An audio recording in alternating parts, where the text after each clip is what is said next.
કલ્પના કરો, તમારા ફોનની ઘંટડી વાગે છે. તમે ફોન ઉપાડો છો અને સામેથી તમારા કોઈક પ્રિયજનનો એકદમ ગભરાયેલો અવાજ આવે છે. એ કહે છે કે કોઈ મોટી મુસીબતમાં છે અને એમને તરત જ પૈસાની જરૂર છે. સ્વાભાવિક છે કે આપણું હૃદય જોરથી ધબકવા લાગે. આપણે મદદ કરવા માટે ગમે તે કરવા તૈયાર થઈ જઈએ. પણ જરા થોભો. શું આપણે એ ખાતરી કરી શકીએ કે ફોનની બીજી બાજુ જે વ્યક્તિ છે તે એ જ છે જેનો આપણે વિચાર કરી રહ્યા છીએ? શું થાય જો એ અવાજ અસલી હોય જ નહીં, પણ આર્ટિફિશિયલ ઇન્ટેલિજન્સ એટલે કે એઆઈ દ્વારા બનાવેલો એકદમ અત્યાધુનિક ડીપ ફેક હોય? આ એક એવો ભ્રમ છે જે ખરેખર કોઈને પણ છેતરી શકે છે. તો ચાલો આપણે આને જરા ઊંડાણથી સમજીએ. આજે આપણે ડીપ ફેક ઓડિયો કોલને ઓળખવાની 5 મુખ્ય રીત વિશે વાત કરીશું. આજના સમયમાં પોતાને અને પોતાના પરિવારને સુરક્ષિત રાખવા માટે આ માહિતી જાણવી ખૂબ જ જરૂરી છે. તો સૌથી પહેલી અને બેઝિક રીત છે અવાજની ક્વોલિટી અને એના ઉતાર-ચઢાવ પર ધ્યાન આપવું. ઘણીવાર છે ને ડીપફેકની પોલ એના અવાજમાં જ છુપાયેલી હોય છે. ચલો જોઈએ કે આપણે કઈ કઈ બાબતો પર ધ્યાન આપવું જોઈએ. જુઓ, અહીં જેમ બતાવ્યું છે, ડીપફેક અવાજ ઘણીવાર એકદમ સપાટ એટલે કે ફ્લેટ અને રોબોટ જેવો હોય છે. એમાં ખુશી, દુઃખ કે ગભરાટ જેવી કોઈ સાચી લાગણીઓ જ ન હોય. વાત કરતી વખતે શ્વાસ લેવા માટે અટકવું કે હા જેવો કુદરતી અવાજ કાઢવો એ બધું ગાયબ હોય છે. અને ક્યારેક અવાજમાં થોડું ડિસ્ટર્બન્સ આવે કે શબ્દો વિચિત્ર રીતે જોડાયેલા સંભળાય તો તરત જ સાવધાન થઈ જવું. એટલે યાદ રાખજો, અવાજમાં ભાવનાનો અભાવ એ પહેલી ચેતવણી છે. ચાલો હવે બીજી રીત જોઈએ. ખાલી અવાજ જ નહીં, પણ શબ્દો પર ધ્યાન આપવું પણ એટલો જ જરૂરી છે. સામેવાળી વ્યક્તિ ભાષા અને શબ્દોનો ઉપયોગ કેવી રીતે કરે છે એના પરથી ઘણું બધું જાણી શકાય છે. ખબર છે, એઆઈ માટે કોઈપણ ભાષાના સ્થાનિક લહેકા કે બોલીની બારીકાઈ પકડવી બહુ મુશ્કેલ હોય છે. એટલે ડીપ ફેક અવાજમાં ગુજરાતીના અઘરા જોડાક્ષરો જેમ કે કર્મ, ધર્મ કે પ્રશ્ન જેવા શબ્દો બોલવામાં ભૂલ થઈ શકે છે. અથવા તો કોઈ એવી વ્યાકરણની ભૂલ કરે જે સામાન્ય રીતે એ વ્યક્તિ ક્યારેય ન કરે તો સમજી લેવાનું કે કંઈક ગડબડ છે. ટૂંકમાં ભાષાની નાની ભૂલો પણ બહુ મોટા ફ્રોડને પકડી પાડી શકે છે.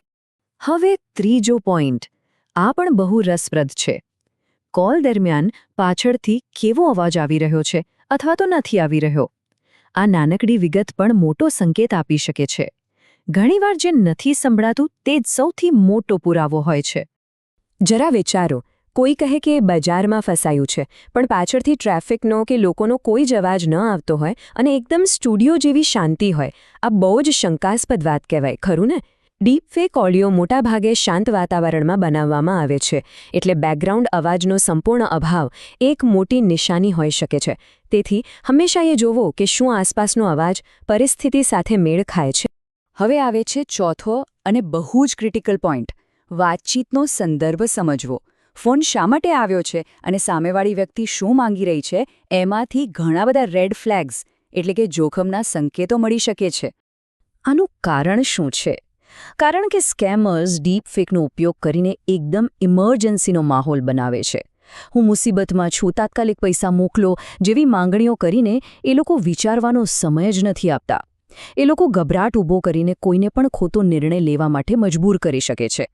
જો વાતચીતમાં અસામાન્ય ઉતાવળ અને દબાણ જેવું લાગે તો સાવચેત રહેવું ખૂબ જરૂરી છે.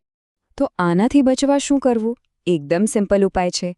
સામેવાળી વ્યક્તિને કોઈ એવો અંગત સવાલ પૂછો જેનો જવાબ ફક્ત તમે બંને જ જાણતા હો.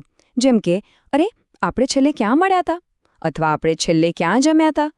કારણ કે એઆઈ પાસે તમારી પર્સનલ યાદોનો કોઈ ડેટા નથી હોતો, એટલે એ આવા સવાલનો જવાબ નહીં આપી શકે અને ફ્રોડ તરત જ પકડાઈ જશે. અને હવે આપણે આવી ગયા છીએ 5મા અને કદાચ સૌથી મહત્વના મુદ્દા પર. જો શંકા જાય તો ખરેખર શું પગલાં લેવા જોઈએ? આ જાણવું જ એ જ સાચો બચાવ છે. જુઓ, સૌથી સારો અને સૌથી સહેલો બચાવ આ જ છે. જો જરા પણ શંકા જાય તો તરત જ ફોન કાપી નાખો. કોઈ બહાનું બનાવવાની કે સંકોચ રાખવાની કોઈ જરૂર નથી. પછી એ વ્યક્તિનો જે નંબર તમારા ફોનમાં સેવ કરેલો છે એના પર સામેથી ફોન કરીને પરિસ્થિતિની ખાતરી કરો. આ એક નાનકડું પગલું બહુ મોટી મુસીબતથી બચાવી શકે છે. હા, એ પણ જાણવું જરૂરી છે કે ડીપ ફેકને પકડવા માટે ખાસ સોફ્ટવેર અને વેબસાઇટ્સ પણ આવે છે, જે એક એક્સ્ટ્રા સિક્યોરિટી લેયર બની શકે છે. પણ સાચું કહું તો આપણા બધા માટે સૌથી ઝડપી અને સહેલો ઉપાય તો એ જ છે ફોન કાપો અને ફરીથી કોલ કરો. આ એક વાત તો ગાંઠ બાંધી લેવા જેવી છે. ક્યારે પણ માત્ર ફોન પરના અવાજ પર ભરોસો કરીને ઉતાવળમાં પૈસા ટ્રાન્સફર ના કરવા. ઉતાવળમાં લીધેલો નિર્ણય બહુ મોંઘો પડી શકે છે. હંમેશા પહેલાં ખાતરી કરો અને પછી જ કોઈ પગલું ભરો. એટલે એક સીધો સાદો નિયમ યાદ રાખો. હંમેશા 2 વાર ખરાઈ કરો. કોઈ પણ નિર્ણય લેતા પહેલાં, ખાસ કરીને જ્યારે પૈસાની વાત હોય, ત્યારે 2 અલગ-અલગ રીતે ચકાસણી કરવી ખૂબ જ જરૂરી છે. આ એક પ્રકારની 2 સ્ટેપ વેરિફિકેશનની આદત છે, જે આપણને ઘણા બધા જોખમોથી બચાવી શકે છે. જુઓ, ટેકનોલોજી તો આગળ વધવાની જ છે, પણ એની સાથે આપણે પણ વધુ સ્માર્ટ અને સાવચેત બનવું પડશે. આપણું જ્ઞાન એ જ આપણું સૌથી મોટો હથિયાર છે. તો હવે પછી જ્યારે કોઈ શંકાસ્પદ ફોન આવે ત્યારે આ મુદ્દાઓ જરૂર યાદ રાખજો. શું આપણે આ નવી વાસ્તવિકતાનો સામનો કરવા માટે તૈયાર છીએ?